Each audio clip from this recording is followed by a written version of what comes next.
and a warm welcome to The Charge, Zapmap's monthly update into EV charging data and insights.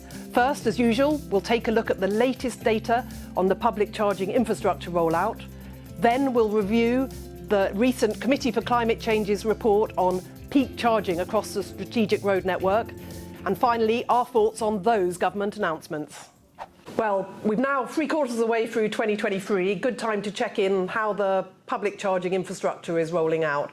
So Jade, at the end of last month, we were close to a big milestone. Have we hit it? We are within a hair's breadth of hitting 50,000 devices on Zapmap, Mel.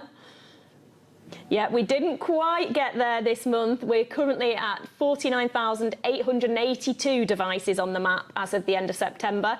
But keep your eyes peeled because we are going to hit that milestone very, very soon. You can see how it's been building to that with, in the last quarter, we put nearly 5,500 devices on the map. And then when you look back at Q4 2022, it was 2,400 in that quarter. So it really is building over time. Yeah, I mean, it's good growth, and that's sort of roughly 40% growth year on year? Yeah, so it's over 40% growth for both the high-powered devices and the low-powered devices. So it really isn't just high-powered ones that are going in the ground at the moment. Oh, that's really good to hear. And also what I was pleased about, when you look at the regional spread of the ultra-rapid chargers, which we know are so important, that when you look across the geographical areas, every area apart from two had a 50% increase in ultra-rapids going into the ground year on year. And those two were Northern Ireland, which is a bit behind, but there does look like there's some movement there now. And then actually, surprisingly, Greater London, which is always vaunted as the place where there's lots of chargers. But of course, it's broadly, that's a growth rate. It's broadly because it comes from a low base, not a low base, a high base, because it's got the second highest number of ultra-rapids after the southeast.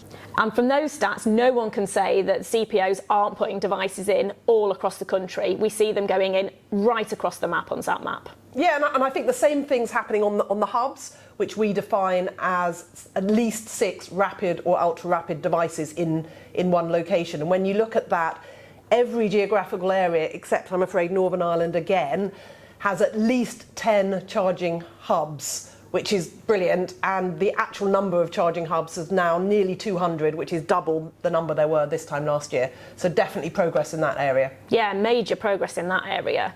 One of the things that we've been looking at this month was that the Committee for Climate Change and Sistra have released a report, and their report's looking at that kind of provision that we need for EV drivers going on longer journeys, so that en route provision around the strategic road network, or the SRN. Yeah, so what they're looking mainly at sort of peak charging and traffic flows? Yeah, so they were looking to see with the traffic flow data what the normal standard traffic looks like across the year, and then we provided them with Zapmap data on charging sessions daily throughout 2022, which showed where the highest peaks were on charging sessions, and that was over 1.6 million sessions that we passed across there. Wow, that's a lot of electrons and a lot of data to analyse. Yeah, it definitely is a lot of data to analyse. What they were able to see from that was whether the peak days for the normal traffic flows were marrying up with the peak days from the charging sessions. And actually, surprisingly maybe, they weren't actually correlating that tightly. Yeah, I mean, I guess sort of surprising, but sort of makes sense, because when we know that from our survey data, 85% of all charging broadly takes place at home from those people who are charging at home, which is most EV drivers. So we would expect those high traffic days when people are sort of commuting, they're really typically charging at home. But then on the journey days, so the peak days like the bank holiday weekend or half term, which is where we see loads of activity in the Zapmap app, those are the days which there's high and peak usage.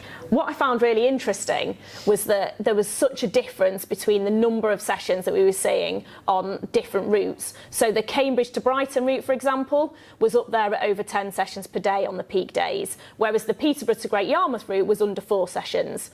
So it definitely shows that there's going to be careful planning required to put these devices where they need to be along the SRN in future. I mean, I guess it's a bit of a chicken and egg situation, because you don't know whether some of those high utilisation is just because there's just not enough chargers there versus there being a huge peak.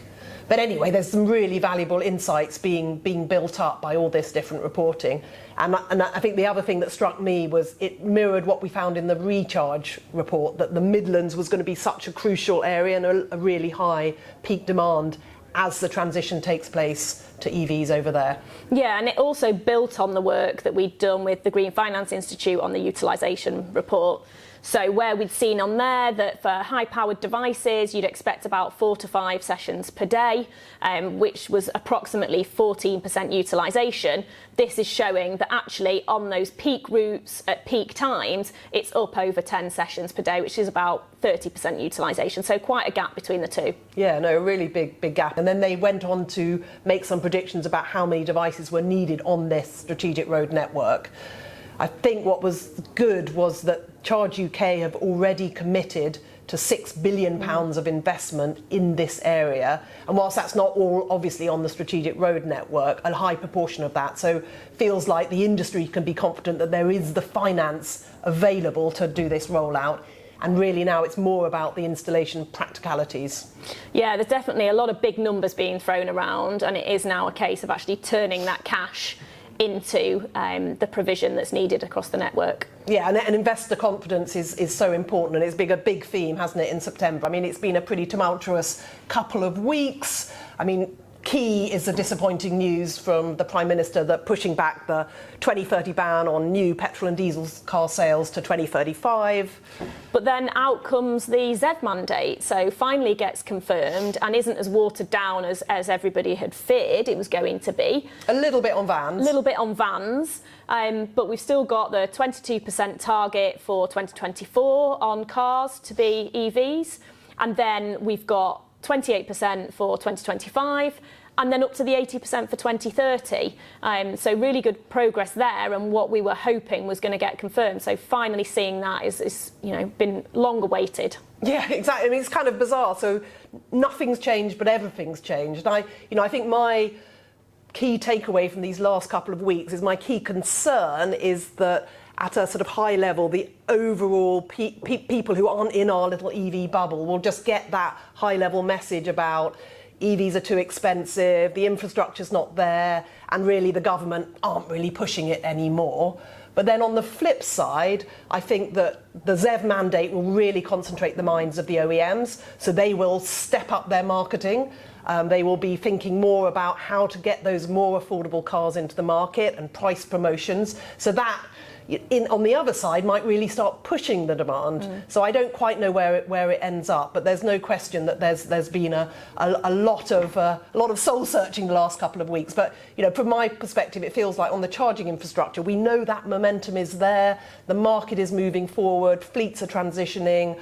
Lots of demand. So overall, I'm positive. Yeah, and then the other thing that the government then released kind of came out behind the scenes was the plan for drivers. Oh yeah, that sort of came out of nowhere. Yeah, so that's got some really useful bits on it regarding EV charging.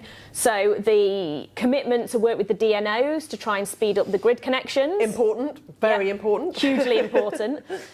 Consulting on some planning changes to make private charge point installation cheaper and easier. Yep. So that's great for those people that have driveways. But then equally looking at extending grants to look at the safe use of charging solutions for those without a driveway. So is that sort of the gullies and the bridges, that type of thing? Yeah, so that side of things as well. So helping people that need on-street charging. So those two things together, I think, are really important. Yeah, and wasn't there something about FUD? Yeah, and that was my favourite. My highlight of the month was that in that paper, the government saying that they're going to continue to try and fight this misinformation, basically help us fight the FUD. Okay, well, I'm looking forward to seeing that, and looking forward to see how much those measures are going to be really pushed through and in the consultation. Well, I mean, finally, just my highlight of the week is really on the fleet side. Last week, I went to a really great event at Novuna Solutions, where they've created this exemplar hub for their fleet clients. And what it does is it shows all sorts of different types of charging, from sort of the low-powered AC charging, ultra-rapid, they've got a battery, they've got solar panels, they've got wireless charging, mean, it's really cool and great to see a company investing in a solution that they can really then encourage their customers to make the transition. And also good was that they did say that they were hoping to get the ultrachargers on the public network, so hoping to get those on Zapmap soon. Well, that's it for this month. Let's hope next month's not so full of drama. Please do subscribe to the business newsletter. And if you're interested in data and insights, get in touch, insights@zapmap.com.